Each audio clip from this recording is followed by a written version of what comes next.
선한 사마리아인 이야기가 어려운 사람을 도우라는 얘기라고요? 2000년 동안 잘못 알고 있었습니다. 여러분, 선한 사마리아인의 이야기 잘 아시죠? 강도 만난 사람 옆을 제사장도 레위인도 지나가고 사마리아인만 도와줬다. 우리는 이 이야기를 들으면 당연히 이렇게 생각합니다. 어려운 이웃을 도우며 살아야 하는구나. 그런데 여러분, 이 이야기는 실제로 있었던 일이 아닙니다. 예수님이 직접 만드신 이야기입니다. 왜 이런 이야기까지 만드셨을까요? 꼭 전하고 싶으신 메시지가 있었기 때문입니다. 그런데 만약 우리가 그 메시지를 2000년 동안 잘못 받아들이고 있었다면요? 여러분도 이 이야기를 들으면서 나도 사마리아인처럼 살아야지 다짐하신 적 있으시지요? 제가 아는 한 권사님이 계셨습니다. 교회에서 오랫동안 주방 봉사를 하신 분이었습니다. 명절마다 혼자 오시는 어르신들 먼저 챙기시고 정작 본인 식사는 늘 맨 마지막이셨습니다. 이 권사님이 어느 날 상담을 요청하셨습니다. 한참 동안 말씀을 못 하시다가 겨우 한마디를 꺼내셨습니다. 목사님, 저는 선한 사마리아인처럼 살려고 했습니다. 예수님 말씀처럼 남을 돕고 봉사하고 도움이 필요한 곳에 달려가고 고개를 숙이시더니 눈물이 떨어졌습니다. 그런데 왜 이렇게 공허한 건지 모르겠어요. 제가 뭘 빠뜨리고 있는 걸까요? 평생 선한 사마리아인이 되려고 애쓰셨던 분이 떨리는 손으로 무릎 위에 성경을 쥐고 계셨습니다. 저는 그 자리에서 바로 대답을 드리지 못했습니다.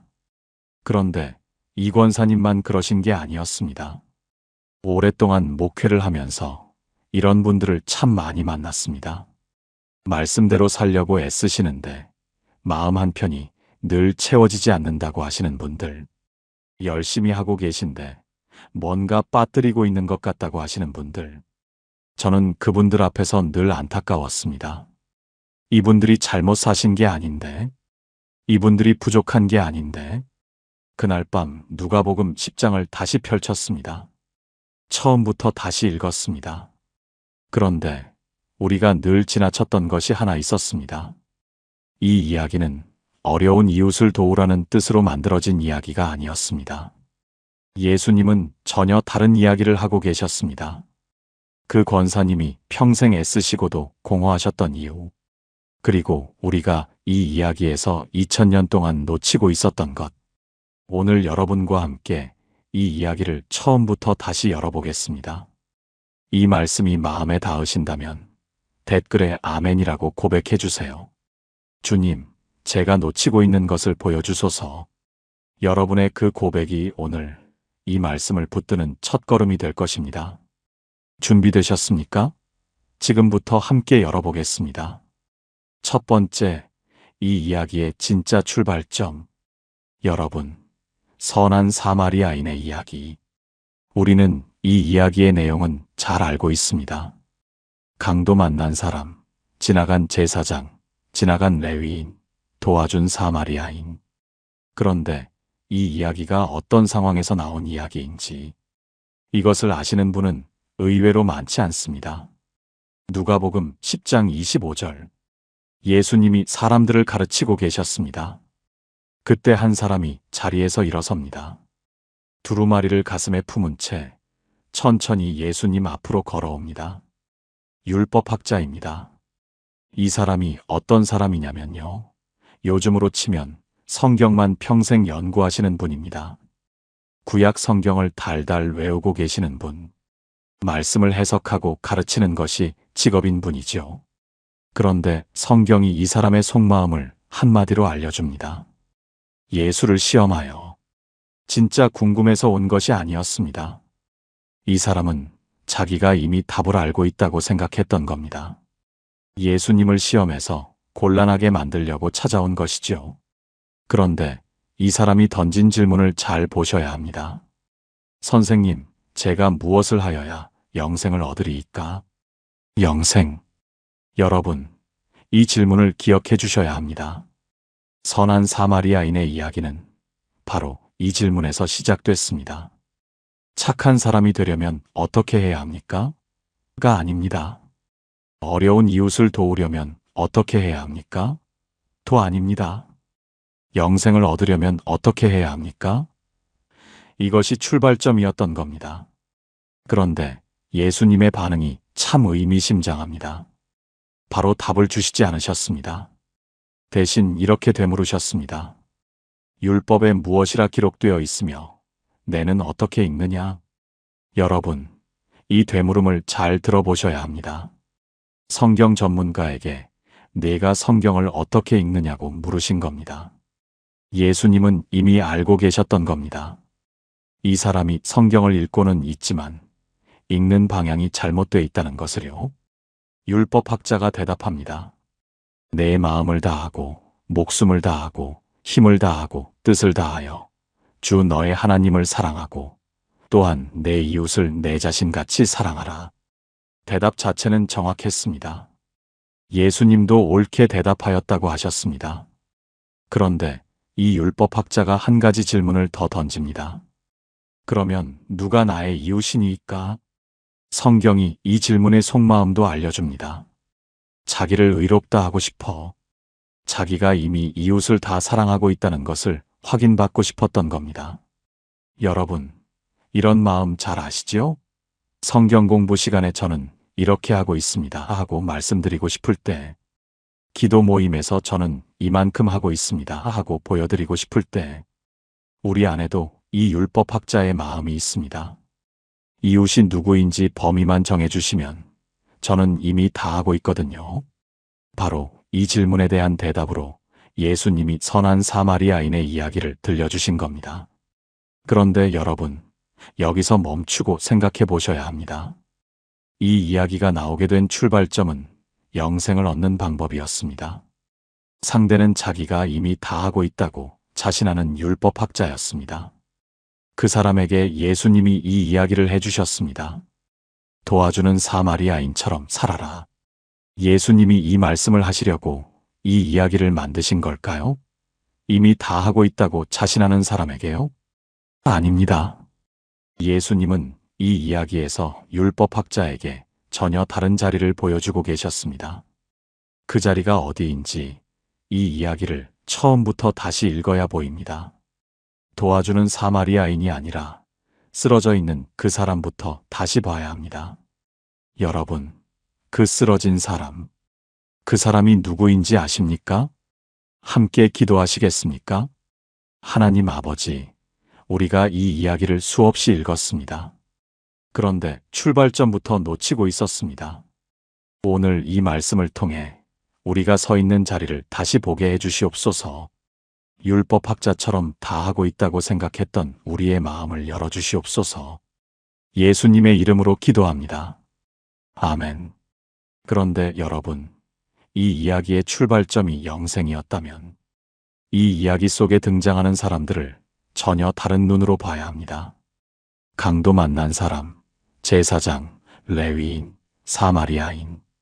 이 사람들이 그냥 등장인물이 아니라 각각 의미가 있다는 뜻이죠. 그 첫 번째, 강도를 만나 쓰러진 그 사람. 그 사람이 누구인지 이제 알아가 보겠습니다. 두 번째 쓰러진 사람은 바로 나다. 여러분, 이 이야기를 읽으면서 자기 자신을 누구에게 넣으셨습니까? 대부분 이렇게 읽습니다. 나는 사마리아인이 되어야 한다. 나는 도와주는 사람이 되어야 한다. 그런데 방금 보셨지요? 예수님이 이 이야기를 들려주신 상대는 자기가 이미 다 하고 있다고 자신하는 율법학자였습니다. 그 사람에게 너도 도와주는 사람이 되어라고 말씀하신 걸까요? 예수님은 이 이야기에서 율법학자에게 전혀 다른 자리를 보여주셨습니다. 누가복음 10장 30절입니다. 어떤 사람이 예루살렘에서 여리고로 내려가다가 강도를 만나매. 여러분, 예루살렘에서 여리고로 내려가다가 한번 이 장면 속으로 들어가 보시겠습니까? 예루살렘, 하나님의 성전이 있는 거룩한 도시입니다. 해발 약 750m, 여리고, 해발 마이너스 250m, 지구상에서 가장 낮은 곳에 있는 도시 중 하나입니다. 그 차이가 무려 1000m입니다. 이 길을 실제로 가보면 놀랍습니다. 와디 켈트라고 불리는 이 길은 험한 바위 협곡 사이로 나 있습니다. 양쪽으로 깎아지른 절벽이 솟아있고 바위 틈 사이로 좁은 길이 구불구불 이어집니다. 해가 들지 않는 그늘진 골짜기. 고대의 이 길은 피의 길이라 불렸습니다. 그만큼 강도 사건이 잦았던 길이었습니다. 예수님이 이 길을 배경으로 선택하신 것은 우연이 아닙니다. 하나님이 계신 곳에서 가장 낮은 곳으로 내려가는 길, 거룩한 곳에서 점점 멀어지는 길, 이것이 바로 우리의 모습을 말하고 있는 겁니다. 여러분, 한번 솔직하게 생각해 보시겠습니까? 우리도 모르는 사이에 내려가고 있었던 적 있으시지 않습니까?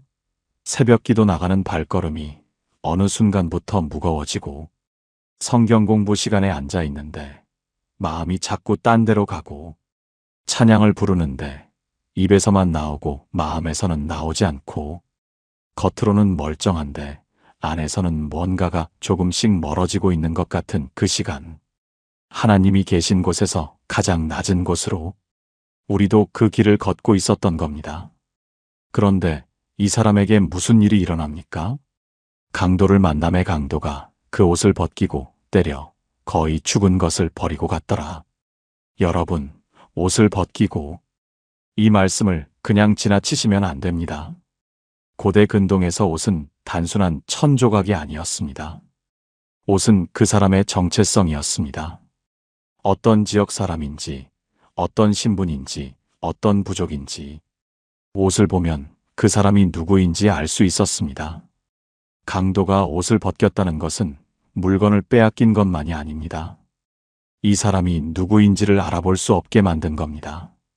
유대인인지, 사마리아인인지, 이방인인지 아무것도 알 수 없는 상태, 정체성이 완전히 벗겨진 상태인 겁니다. 여러분, 이런 시간이 있으시지 않습니까? 나는 누구이지?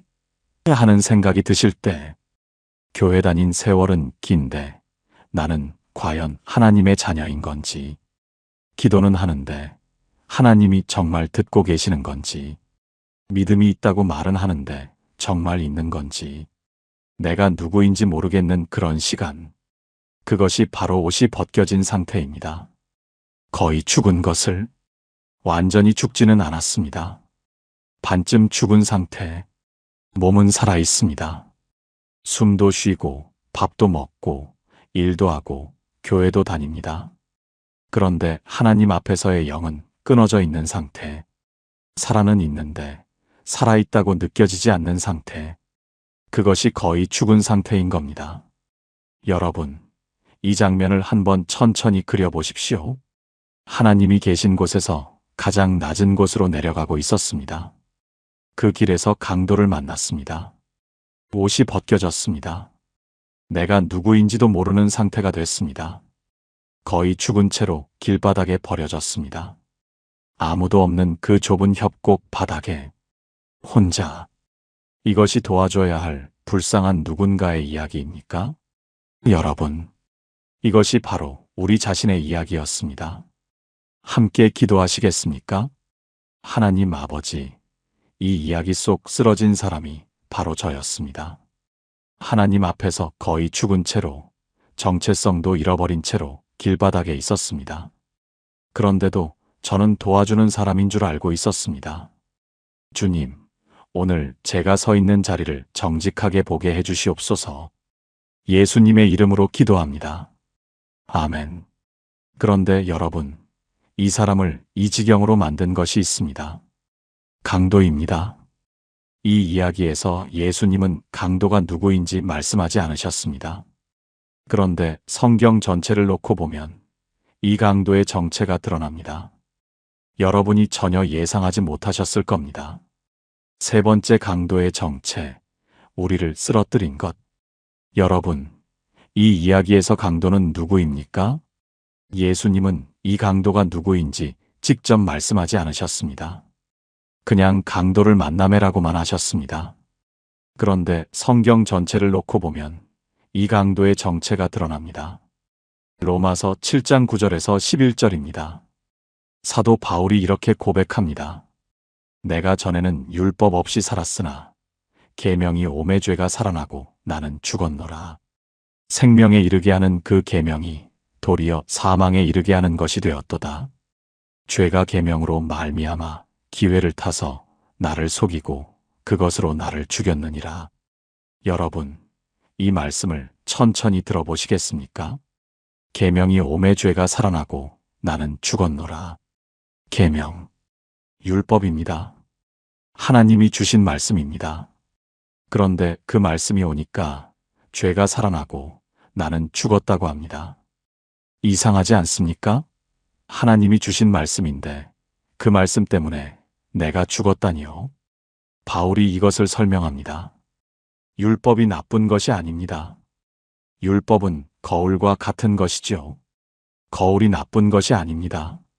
그런데 거울 앞에 서면 내 얼굴에 흠이 다 보입니다. 율법이 바로 그런 역할을 하는 겁니다. 하나님의 기준이 내 앞에 딱 펼쳐지는 순간 내가 얼마나 그 기준에서 멀리 떨어져 있는지가 보이는 겁니다. 여러분, 이런 경험 있으시지 않습니까? 성경을 읽으면 읽을수록 마음이 무거워지는 경험. 하나님은 이렇게 하라고 하시는데 나는 왜 이 모양일까? 사랑하라고 하시는데 나는 왜 미운 마음이 자꾸 올라올까? 용서하라고 하시는데 나는 왜 그게 안 될까? 말씀을 읽으면 읽을수록 나는 안 되겠구나 하는 생각이 드신 적, 기도하면 할수록 나는 부족하구나 하는 마음이 커지신 적 있으시지요? 그것이 바로 율법 앞에 선 우리의 모습입니다. 갈라디아서 3장 10절에 이런 말씀이 있습니다. 율법의 행위에 속한 자들은 저주 아래에 있나니. 율법의 저주. 율법을 지키려고 하면 할수록 지키지 못하는 자기 자신이 보입니다. 그러면 죄책감이 쌓입니다. 나는 왜 이렇게 못할까? 나는 왜 이렇게 부족할까? 이 죄책감이 우리를 짓누르는 겁니다. 여러분, 이것이 바로 이 이야기에서 강도가 한 일입니다. 강도가 한 일을 다시 보십시오. 옷을 벗겼습니다. 때렸습니다. 거의 죽은 채로 버렸습니다. 율법이 하는 일도 똑같습니다. 우리의 정체성을 흔듭니다. 너는 자격이 없다. 우리를 짓누릅니다. 너는 안 된다. 거의 죽은 상태로 만듭니다. 너는 구원받을 수 없다. 여러분, 오해하시면 안 됩니다. 율법이 나쁘다는 말씀이 아닙니다. 율법은 하나님이 주신 거룩한 말씀입니다. 거울이 나쁜 것이 아니듯이 율법도 나쁜 것이 아닙니다. 그런데 거울은 얼굴을 보여줄 수는 있지만 얼굴을 고쳐줄 수는 없습니다. 율법은 우리의 죄를 보여줄 수는 있지만 우리의 죄를 해결해 줄 수는 없는 겁니다. 율법이 할 수 있는 일은 여기까지입니다. 내가 이렇게 무너져 있다는 것을 보여주는 것. 그것이 강도의 역할이었습니다. 그렇다면 여러분, 질문이 하나 남습니다. 이 사람이 율법에 의해 쓰러져 있습니다. 길바닥에 거의 죽은 채로 누워 있습니다. 이 사람을 살릴 수 있는 것은 무엇입니까? 누가 이 사람을 일으켜 세울 수 있습니까? 이 이야기에서 쓰러진 사람 옆을 두 사람이 지나갑니다. 제사장과 레위인. 이 두 사람은 왜 이 사람을 살리지 못했을까요? 함께 기도하시겠습니까? 하나님 아버지, 율법 앞에서 우리가 얼마나 무너져 있었는지를 봅니다. 말씀을 읽으면 읽을수록 나는 안 된다는 생각에 짓눌렸던 시간이 있었습니다. 주님, 율법은 우리의 민낯을 보여주시는 거울이었지만 거울이 우리를 고쳐줄 수는 없었습니다. 오늘 이 말씀을 통해 우리를 진짜로 살리시는 분을 만나게 해주시옵소서. 예수님의 이름으로 기도합니다. 아멘. 쓰러진 사람 옆을 제사장이 지나갑니다. 레위인도 지나갑니다. 우리가 가장 잘 아는 장면이죠. 그런데 여러분, 이 두 사람이 왜 지나갔는지 그 이유를 아시면 이 이야기가 완전히 다르게 들리기 시작합니다. 네 번째, 제사장과 레위인이 지나간 진짜 이유. 여러분, 이 이야기에서 가장 답답한 장면이 있습니다. 누가복음 10장 31절에서 32절. 마침 한 제사장이 그 길로 내려가다가 그를 보고 피하여 지나가고, 또 이와 같이 한 레위인도 그곳에 이르러 그를 보고 피하여 지나가되, 여러분, 피하여 지나가고 그냥 못 본 것이 아닙니다. 봤습니다. 분명히 봤습니다. 쓰러져 있는 사람을 눈으로 확인했습니다. 그런데 피하여 지나갔습니다.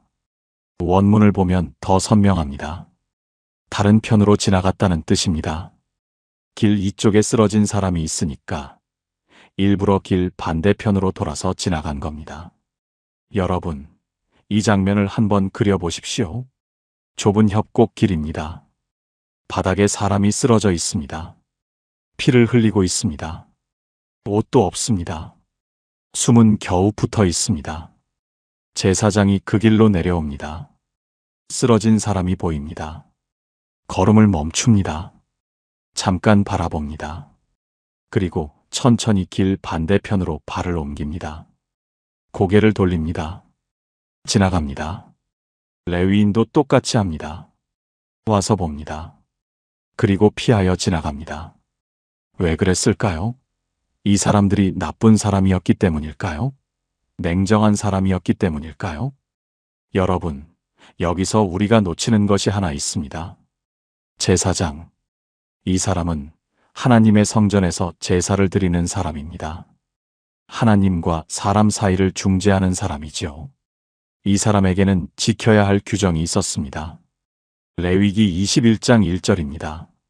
시체를 만짐으로 자기를 더럽히지 말려니와. 제사장은 시체를 만지면 부정하게 됩니다. 부정하게 되면 성전에 들어갈 수 없습니다. 성전에 들어갈 수 없으면 제사를 드릴 수 없습니다. 제사를 드릴 수 없으면 자기 직분을 수행할 수 없습니다. 여러분, 길바닥에 쓰러진 사람, 옷이 벗겨져 있습니다. 거의 죽어 있습니다. 이 사람이 살아있는지 죽었는지 알 수 없습니다. 만약 이 사람이 이미 죽어 있다면 만지는 순간 부정해집니다.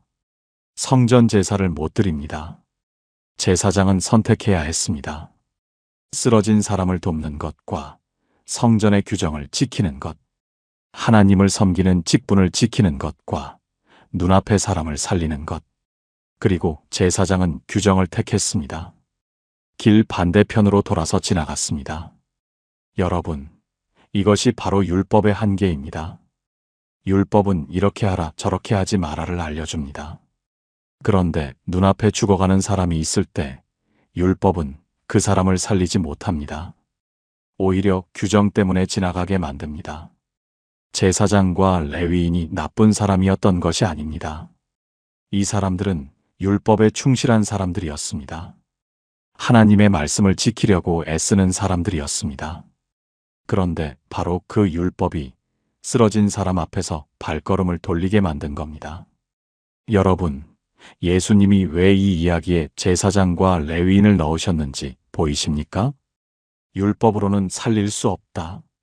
예수님은 이것을 보여주고 계셨던 겁니다. 마태복음 23장 13절에 예수님이 이런 말씀을 하셨습니다. 화 있을진저 외식하는 서기관들과 바리새인들이여, 너희는 천국 문을 사람들 앞에서 닫고 너희도 들어가지 않고 들어가려 하는 자도 들어가지 못하게 하는도다. 천국 문을 닫아버렸습니다. 자기도 들어가지 않고 들어가려는 사람도 못 들어가게 했습니다. 여러분, 이것이 율법을 가르치면서도 살리지 못하는 사람들의 모습입니다. 성경을 가르치면서도 사람의 영혼을 살리지 못하는 모습입니다. 이 이야기에서 제사장과 레위인은 율법 체계 전체를 대표합니다. 제사, 규정, 의식, 전통, 이 모든 것이 쓰러진 사람 앞을 지나갑니다. 보고도 지나갑니다. 여러분, 혹시 이런 경험 있으시지 않습니까? 교회에 오래 다니셨습니다. 예배도 드리고 기도도 하고 봉사도 합니다. 그런데 마음속에 쓰러져 있는 부분이 있습니다. 아무리 교회를 다녀도 채워지지 않는 그 자리, 아무리 말씀을 들어도 닿지 않는 그 깊은 곳, 제사장도 지나가고 레위인도 지나간 겁니다. 율법의 규정도, 종교적 의식도, 오랜 신앙생활도 그 자리를 채워주지 못했던 겁니다. 그렇다면 누가 이 사람을 살릴 수 있습니까? 율법도 안 되고, 제사도 안 되고, 종교적 전통도 안 된다면 도대체 누가 쓰러진 이 사람을 일으켜 세울 수 있습니까? 여러분, 바로 그때 한 사람이 나타납니다. 그런데 이 사람이 아무도 예상하지 못했던 사람입니다. 사마리아인, 원수의 민족, 상종도 하지 않던 사람. 왜 하필 사마리아인이었을까요? 예수님은 왜 이 이야기에 사마리아인을 넣으셨을까요? 여기에 예수님이 이 이야기를 만드신 가장 놀라운 비밀이 숨겨져 있습니다. 함께 기도하시겠습니까? 하나님 아버지, 율법으로는 살 수 없었습니다. 규정을 지키는 것으로는, 종교적 전통을 따르는 것으로는 채워지지 않았습니다. 제사장도 지나가고 레위인도 지나간 그 자리에 주님이 오셨습니다. 아무도 예상하지 못한 모습으로 오신 그 사랑을 오늘 깨닫게 해주시옵소서. 예수님의 이름으로 기도합니다. 아멘. 그런데 여러분, 예수님이 이 이야기에 사마리아인을 넣으신 것, 이것을 이해하려면 사마리아와 유대의 역사를 알아야 합니다. 이 역사를 알고 나면 예수님이 왜 이 이야기를 만드셨는지가 보이기 시작합니다. 700년의 증오, 그 이야기 속으로 들어가 보겠습니다. 5번째, 왜 하필 사마리아인인가? 여러분, 이 이야기에서 쓰러진 사람을 살린 것은 사마리아인이었습니다. 우리는 이것을 너무 당연하게 읽고 넘어갑니다. 착한 사마리아인이 도와줬구나. 그런데 여러분, 잠깐 생각해 보셔야 합니다. 예수님은 왜 하필 사마리아인을 넣으셨을까요? 유대인 중에 착한 사람을 넣으셔도 됐습니다. 이방인을 넣으셔도 됐습니다. 왜 굳이 사마리아인이었을까요? 이것을 이해하려면 사마리아와 유대의 역사를 알아야 합니다. 이 역사를 아시고 나면 이 이야기가 완전히 다르게 들리기 시작합니다. 솔로몬 왕이 죽은 후 이스라엘은 남과 북으로 나뉘었습니다. 남쪽은 유다, 북쪽은 이스라엘. 이 두 나라는 같은 민족이었지만 사이가 좋지 않았습니다. 그러다가 북이스라엘이 아시리아에 의해 멸망합니다. 아시리아는 잔인한 정책을 썼습니다. 이스라엘 사람들을 다른 지역으로 끌고 가고 다른 민족을 이스라엘 땅에 데려와 살게 했습니다. 혼혈 정책입니다. 반란을 막기 위해서였습니다. 이 과정에서 북이스라엘 사람들은 이방 민족과 섞이게 됐습니다. 피가 섞이고 문화가 섞이고 종교가 섞였습니다. 이것을 남쪽 유다 사람들이 지켜보고 있었습니다. 저 사람들은 더 이상 순수한 이스라엘이 아니다. 경멸이 시작된 겁니다. 그 후 남유다도 바벨론에 멸망합니다. 70년 포로 생활을 마치고 예루살렘으로 돌아옵니다. 예루살렘 성전을 다시 지으려 할 때 사마리아에 살던 혼혈 유대인들이 찾아왔습니다. 여러분, 이 장면을 한번 생각해 보십시오. 사마리아 사람들이 예루살렘까지 찾아온 겁니다. 우리도 같은 하나님을 섬기는 사람들입니다. 함께 짓겠습니다. 손을 내밀었습니다. 유대인들이 그 손을 뿌리쳤습니다. 너희는 피가 섞였다. 너희는 우리와 같지 않다. 돌아가라. 여러분, 같은 하나님을 믿는 사람들이 피가 섞였다는 이유로 내쳤습니다. 함께 성전을 짓겠다고 찾아온 사람들을 돌려보냈습니다. 거절당한 사마리아인들은 그리심산에 자기들만의 성전을 세웠습니다. 우리도 하나님을 섬기겠다. 그리심산 꼭대기에 성전을 지었습니다. 그런데 주전 128년 유대인들이 군대를 이끌고 사마리아로 쳐들어갔습니다. 그리심산을 올라갔습니다. 사마리아인들이 하나님을 섬기겠다고 지은 그 성전을 무너뜨렸습니다. 돌 위에 돌 하나 남기지 않고 완전히 파괴해버렸습니다. 여러분, 이것이 어떤 일인지 생각해 보십시오. 하나님을 섬기겠다고 지은 성전을 같은 하나님을 섬긴다는 사람들이 부수러온 겁니다. 사마리아인들의 분노가 얼마나 컸겠습니까? 대를 이어 전해졌습니다. 복수의 기회를 기다렸습니다. 추전 8년, 사마리아인들이 6월절 축제 기간에 몰래 예루살렘 성전에 들어갔습니다. 죽은 사람의 뼈를 가져왔습니다. 성전 곳곳에 뿌렸습니다. 유대인들에게 가장 거룩한 장소를 가장 더러운 것으로 더럽힌 겁니다. 여러분, 이것이 예수님 사역 바로 직전까지의 상황입니다. 700년 동안 쌓인 증오입니다. 성전을 부수고 뼈를 뿌리고 서로 저주했습니다. 유대인들에게 사마리아인은 사람 취급을 받지 못했습니다. 말도 섞지 않았습니다. 길에서 마주치면 돌아갔습니다. 요한복음 4장에도 나옵니다. 유대인이 사마리아인과 상종하지 아니하더라. 여러분, 이제 이 이야기를 다시 보시겠습니까? 쓰러져 있는 사람은 유대인입니다. 옷이 벗겨져서 누구인지 알아볼 수 없었지만 예루살렘에서 여리고로 가는 길이었으니 유대인이었을 겁니다. 그 유대인을 살린 사람이 사마리아인입니다. 원수입니다. 700년 동안 서로 저주하고 성전을 부수고 뼈를 뿌렸던 원수의 민족입니다. 그 원수가 쓰러진 유대인 앞에 멈춰 섭니다. 걸음을 멈춥니다. 내려다봅니다. 돌아서지 않습니다. 천천히 무릎을 꿇습니다. 제사장은 봤지만 길 반대편으로 피해 지나갔습니다. 레위인도 봤지만 피해 지나갔습니다. 같은 민족이 지나갔습니다. 율법을 가르치는 사람들이 지나갔습니다. 700년 원수인 사마리아인이 멈춰선 겁니다.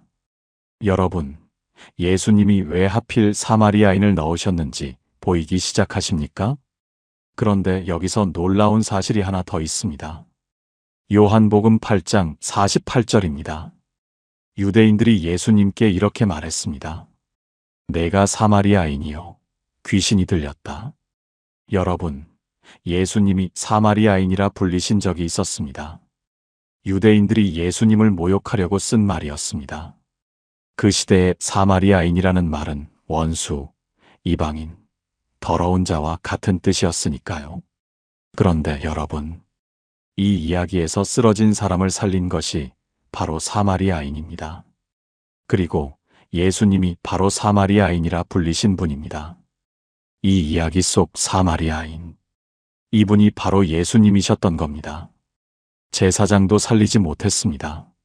레위인도 살리지 못했습니다.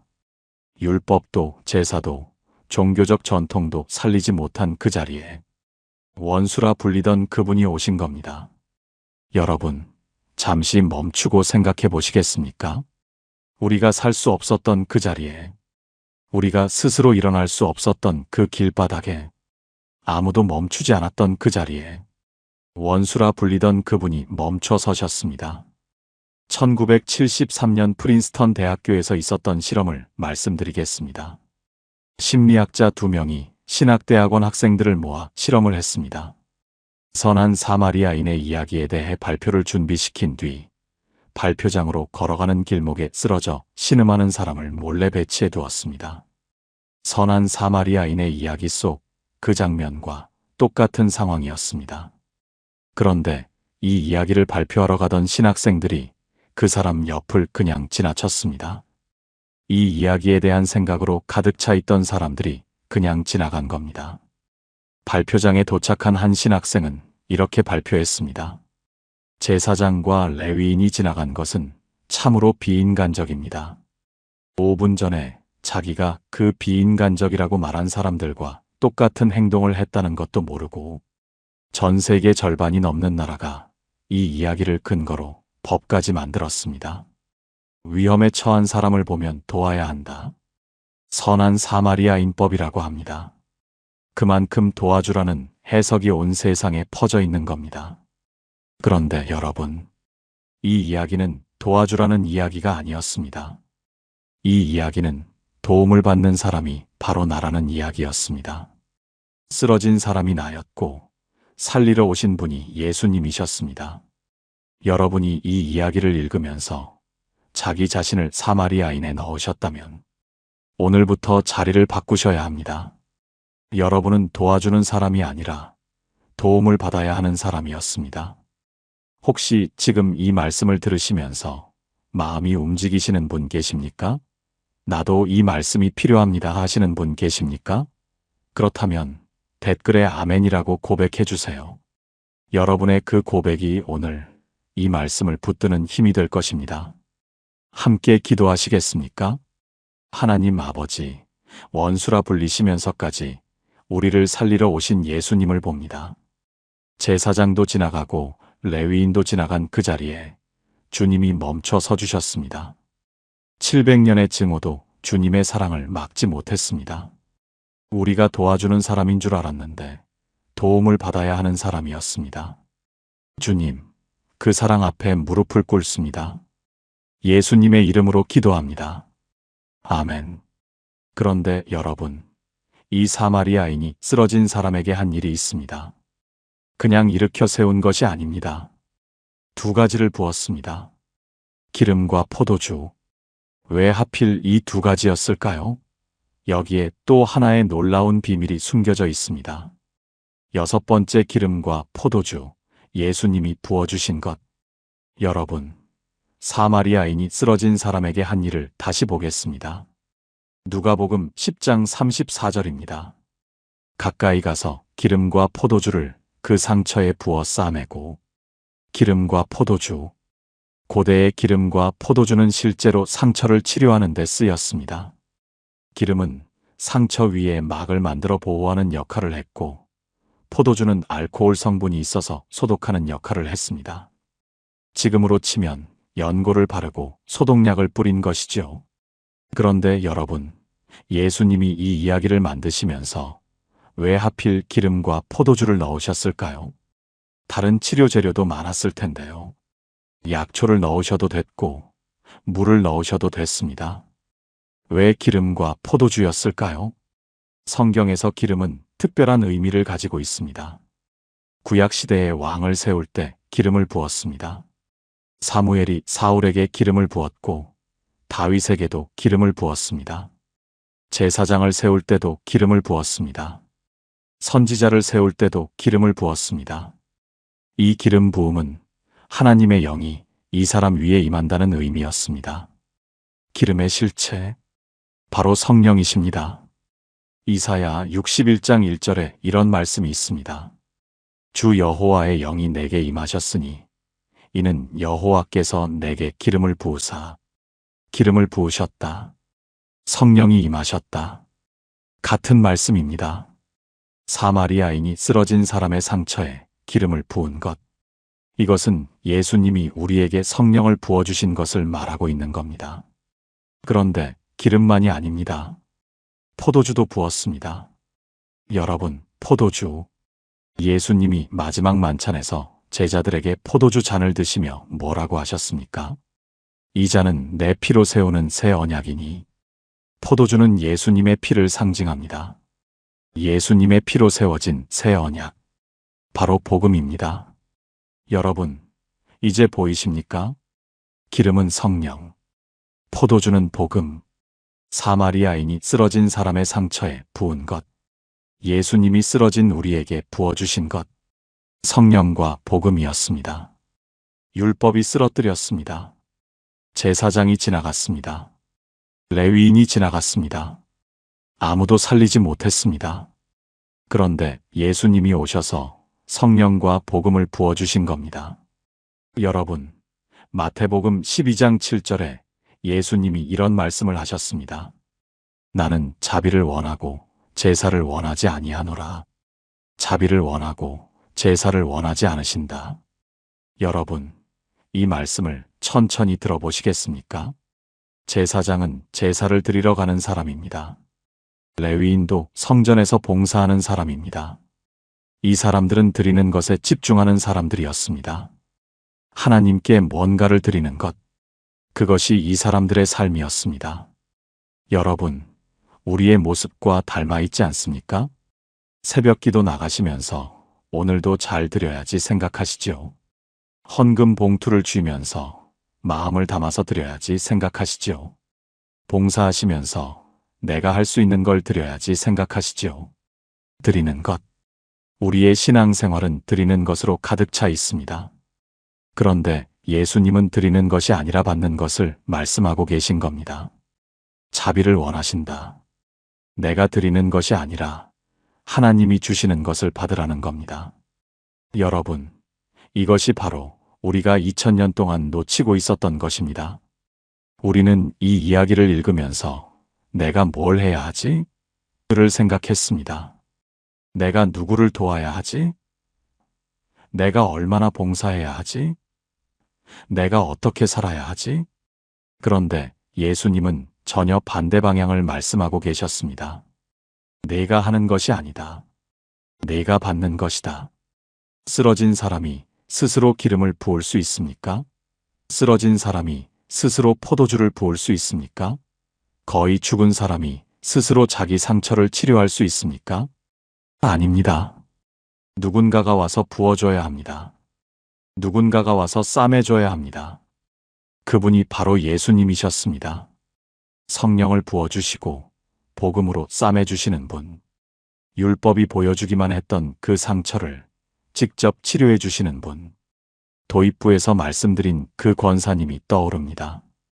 평생 드리는 삶을 사셨습니다. 남을 돕고 봉사하고 필요한 곳에 달려가셨습니다. 그런데 공허하셨습니다. 뭘 빠뜨리고 있는 걸까요?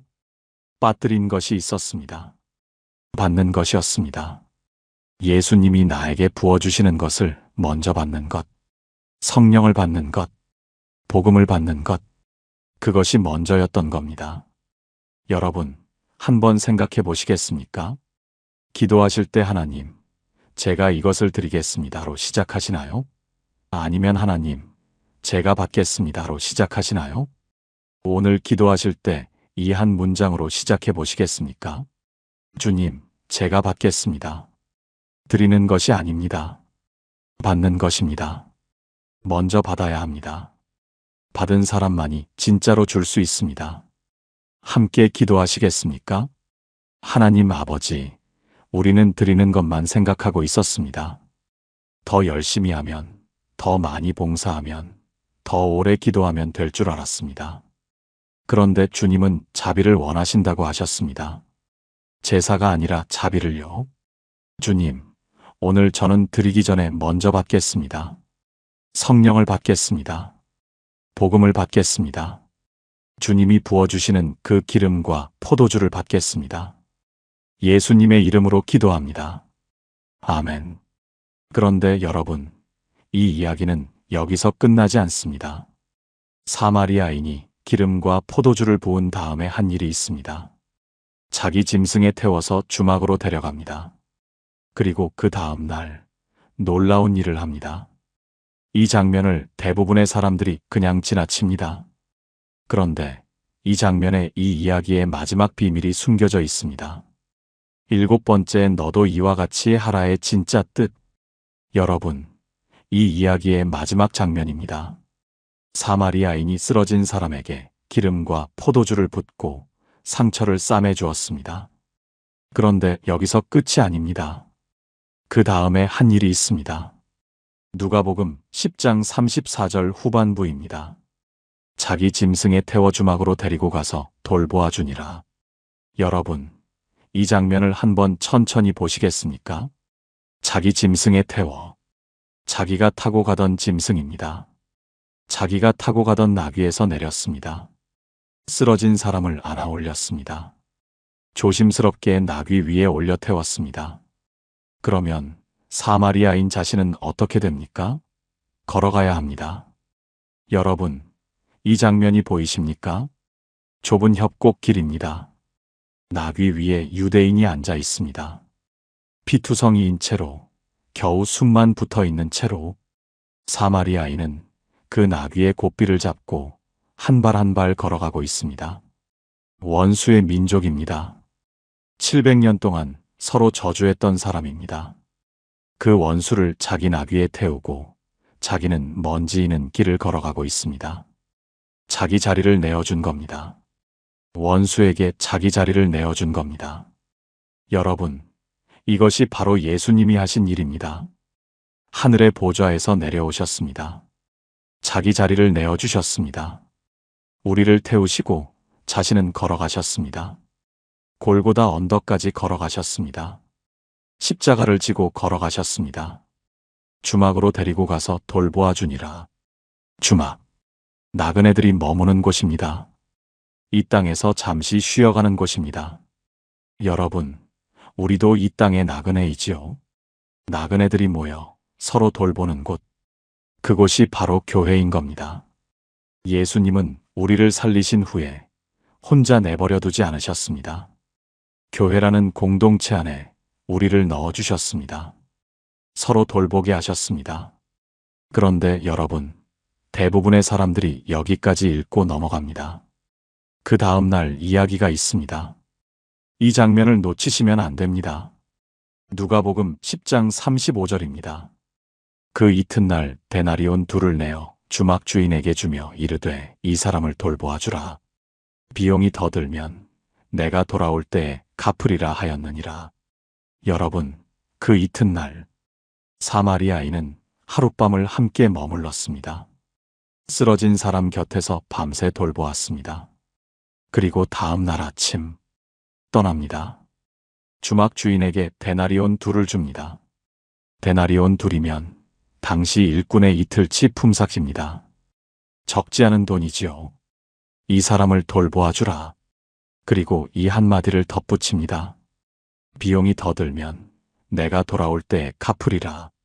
여러분, 내가 돌아올 때에 이 한마디가 들리십니까? 사마리아인은 떠나면서 돌아오겠다고 말했습니다.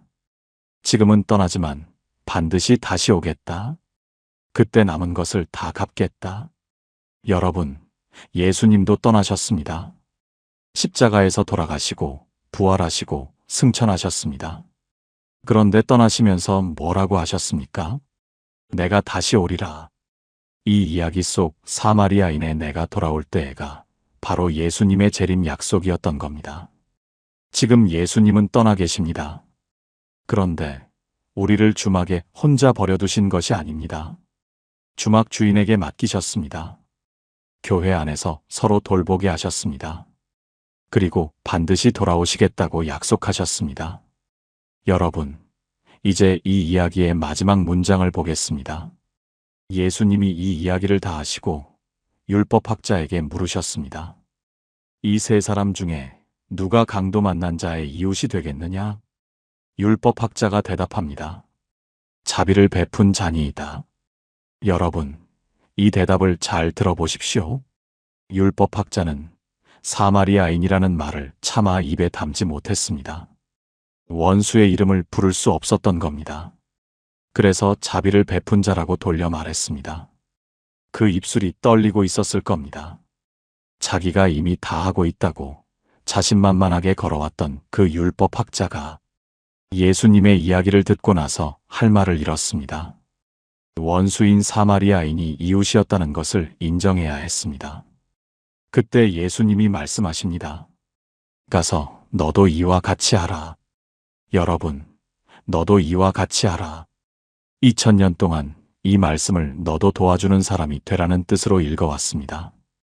그런데 오늘 우리가 함께 이 이야기를 처음부터 다시 읽었습니다. 이 이야기의 출발점은 영생이었습니다. 쓰러진 사람이 바로 우리 자신이었습니다. 강도는 율법이었습니다. 제사장과 레위인은 율법으로는 살릴 수 없다는 것을 보여주었습니다. 사마리아인은 원수라 불리시면서까지 우리를 살리러 오신 예수님이셨습니다. 기름과 포도주는 성령과 복음이었습니다. 주막은 교회였고 내가 돌아올 때에는 재림의 약속이었습니다. 이 이야기를 이렇게 읽으면 너도 이와 같이 하라의 뜻이 전혀 다르게 들립니다. 너도 이 사마리아인처럼 해라. 이것이 아니었습니다. 너도 이 사마리아인의 자비를 받아라. 너도 쓰러진 사람의 자리에서 이 사마리아인에게 살림을 받아라. 그리고 그 사마리아인을 사랑하게 되어라. 율법학자에게 예수님이 하신 말씀의 뜻이 이것이었던 겁니다. 내가 하는 것으로 영생을 얻는 것이 아니다. 내가 받는 것으로 영생을 얻는 것이다. 먼저 쓰러진 자리에서 살림을 받아라. 그리고 살림을 받은 사람으로서 사랑하라. 요한일서 4장 19절. 우리가 사랑함은 그가 먼저 우리를 사랑하셨음이라. 여러분, 우리가 사랑할 수 있는 이유, 우리가 이웃을 도울 수 있는 이유, 우리가 봉사하고 헌신할 수 있는 이유, 그분이 먼저 우리를 사랑하셨기 때문입니다. 먼저 사랑받아야 합니다. 먼저 살림을 받아야 합니다. 먼저 기름과 포도주를 받아야 합니다. 그래야 일어설 수 있습니다. 일어선 사람만이 진짜로 이웃을 사랑할 수 있습니다. 도입부에서 말씀드린 그 권사님이 떠오릅니다. 저는 선한 사마리아인처럼 살려고 했습니다. 그런데 왜 이렇게 공허한 건지 모르겠어요. 제가 뭘 빠뜨리고 있는 걸까요? 이 권사님에게 이제 대답을 드릴 수 있게 됐습니다. 권사님, 빠뜨린 것이 있었습니다. 순서가 바뀌어 있었던 겁니다. 먼저 드리는 것이 아니라 먼저 받는 것이었습니다. 먼저 도와주는 것이 아니라 먼저 살림을 받는 것이었습니다. 먼저 사마리아인이 되는 것이 아니라 먼저 길바닥에 쓰러진 내가 살림을 받는 것이었습니다. 권사님이 잘못하신 것이 아닙니다. 권사님이 부족하신 것이 아닙니다. 순서만 바꾸시면 됩니다. 먼저 받으시면 됩니다. 여러분도 마찬가지입니다. 받으셔야 합니다. 먼저 받으셔야 합니다. 함께 기도하시겠습니까? 하나님 아버지, 이 이야기의 끝에 서서 고백합니다. 우리는 2000년 동안 이 이야기를 잘못 읽고 있었습니다. 도와주는 사람이 되려고 애썼지만 먼저 도움을 받아야 하는 사람이었습니다. 주님, 자기 자리를 내어주시고 나귀 고삐를 잡고 걸어가셨던 그 사마리아인. 기름과 포도주를 부어주시고 주막에 데려다 주시고 다시 오시겠다고 약속하신 그 사마리아인. 바로 예수님이셨습니다. 오늘 저는 먼저 받겠습니다. 주님이 부어주시는 그 사랑을 먼저 받겠습니다. 그리고 받은 사람으로서 사랑하겠습니다. 예수님의 이름으로 기도합니다. 아멘. 통합기도문. 사랑의 하나님 아버지, 오늘 우리가 선한 사마리아인의 이야기를 처음부터 다시 읽었습니다. 이 이야기의 출발점이 영생이었다는 것을 알게 해주셔서 감사합니다. 쓰러진 사람이 바로 저 자신이었다는 것을 깨닫게 해주셔서 감사합니다. 주님, 우리는 율법 앞에서 쓰러진 사람이었습니다. 옷이 벗겨져 정체성을 잃고 거의 죽은 채로 길바닥에 버려져 있었습니다. 제사장도 지나가고 레위인도 지나간 그 자리에 원수라 불리시던 예수님이 멈춰 서 주셨습니다. 주님, 기름과 포도주를 부어주셨습니다. 성령으로 우리의 상처를 치료해 주시고 복음으로 우리를 살려주셨습니다. 자기 나귀에서 내려 우리를 태워주시고 나귀 고삐를 잡고 걸어가셨습니다. 주막에 데려다 주시고 다시 오시겠다고 약속해 주셨습니다. 하나님 아버지, 오늘 우리는 고백합니다. 율법학자처럼 다 하고 있다고 생각했던 교만을 내려놓습니다. 도와주는 사람인 줄 알았지만 먼저 도움을 받아야 하는 사람이었습니다. 주님, 오늘부터 순서를 바로잡겠습니다. 먼저 받겠습니다. 주님이 부어주시는 성령을 받겠습니다. 주님이 선포하시는 복음을 받겠습니다. 그리고 그 사랑을 받은 사람으로서 이웃을 사랑하겠습니다. 요한일서의 고백처럼 선포합니다. 우리가 사랑함은 그가 먼저 우리를 사랑하셨음이라. 주님, 오늘 이 말씀을 듣고 있는 모든 분들의 마음에 기름과 포도주를 부어주시옵소서. 공허했던 그 자리에 주님의 사랑이 채워지게 해주시옵소서. 길바닥에 쓰러져 있던 우리를 일으켜 세워주시옵소서. 그리고 일어선 우리가 이웃을 진짜로 사랑할 수 있게 해주시옵소서. 예수님의 이름으로 기도합니다. 아멘. 마무리. 여러분, 오늘 선한 사마리아인의 이야기를 처음부터 다시 읽었습니다. 이 이야기의 출발점은 영생을 얻는 방법이었습니다. 쓰러진 사람은 바로 우리 자신이었습니다. 강도는 율법이 보여준 우리의 민낯이었습니다. 제사장과 레위인은 율법으로는 살릴 수 없다는 것을 보여주었습니다. 사마리아인은 원수라 불리시면서까지 우리를 살리러 오신 예수님이셨습니다. 기름과 포도주는 성령과 복음이었습니다. 그리고 너도 이와 같이 하라는 먼저 그 사랑을 받으라는 뜻이었습니다. 2000년 동안 우리는 이 이야기를 도와주는 사람이 되라는 뜻으로 읽어왔습니다. 그런데 예수님은 전혀 다른 이야기를 하고 계셨습니다. 먼저 받아라. 내가 쓰러진 사람이다. 내가 너를 살리러 왔다. 도입부에서 말씀드린 그 권사님. 평생 선한 사마리아인처럼 살려고 애쓰시다가 뭘 빠뜨리고 있는 걸까요? 라고 물으셨던 분. 그 권사님에게, 그리고 오늘 이 말씀을 들으시는 여러분에게 말씀드립니다. 빠뜨린 것이 있었습니다. 먼저 받는 것이었습니다. 여러분은 도와주는 사람이기 전에 먼저 살림을 받은 사람입니다. 봉사하는 사람이기 전에 먼저 사랑받은 사람입니다. 이웃을 사랑하는 사람이기 전에 먼저 그분의 사랑을 받은 사람입니다. 그 순서를 회복하시는 날, 여러분의 기도가 달라집니다. 그 순서를 회복하시는 날, 여러분의 마음이 달라집니다. 그 순서를 회복하시는 날, 여러분의 신앙생활에 가득했던 그 공허함이 채워지기 시작합니다. 사마리아인이 되려고 애쓰지 않으셔도 됩니다. 먼저 길바닥에 쓰러진 내가 그 사마리아인의 손길을 받으시면 됩니다. 그분이 기름을 부어주실 겁니다. 그분이 포도주를 부어주실 겁니다. 그분이 나를 안아 올려 나귀에 태워주실 겁니다. 그리고 그분은 반드시 다시 오실 겁니다. 오늘 이 말씀 중에 가장 마음에 닿은 것이 있으시다면 댓글에 남겨주세요. 주님, 먼저 받겠습니다. 이 한 문장이면 됩니다.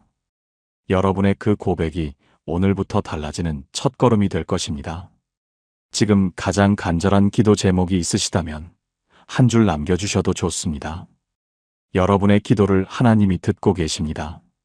그리고 이 영상이 도움이 되셨다면 지금 이 말씀이 필요한 분들에게 공유해 주세요. 여러분의 작은 나눔 하나가 누군가에게는 생명의 말씀이 될 수 있습니다. 하나님의 은혜가 오늘 이 말씀을 들으시는 모든 분들 위에 임하시기를 기도합니다. 길바닥에 쓰러져 있던 우리에게 찾아오신 그 사마리아인. 예수 그리스도의 사랑이 여러분의 삶 가운데 넘치시기를 축복합니다. 감사합니다.